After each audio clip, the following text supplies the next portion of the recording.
ইরানের সঙ্গে চলমান উত্তেজনার মধ্যেই বড় ধরনের কূটনৈতিক পদক্ষেপ নিয়েছে কাতার। বুধবার উপসাগরীয় দেশটি দোহায় অবস্থিত ইরান দূতাবাসের সামরিক ও নিরাপত্তা কর্মকর্তাদের অবাঞ্ছিত বা পার্সোনা নন গ্রাটা ঘোষণা করে ২৪ ঘন্টার মধ্যে দেশ ছাড়ার নির্দেশ দিয়েছে। কাতারের পররাষ্ট্র মন্ত্রণালয় এক বিবৃতিতে জানায়, ইরানের ধারাবাহিক হামলা ও কাতারের সার্বভৌমত্বের উপর আগ্রাসনের প্রেক্ষিতে এই সিদ্ধান্ত নেওয়া হয়েছে।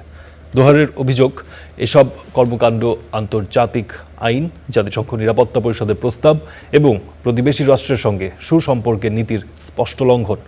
মন্ত্রণালয় সতর্ক করে বলেছে, ইরান যদি এই আচরণ অব্যাহত রাখে তবে কাতার সার্বভৌমত্ব, নিরাপত্তা ও জাতীয় স্বার্থ রক্ষায় আরও কঠোর পদক্ষেপ নেবে। সম্প্রতি কাতারের রাস লাফান গ্যাস উৎপাদন স্থাপনায় ইরানি ক্ষেপণাস্ত্র হামলার পরই এই পদক্ষেপ নেওয়া হয়েছে।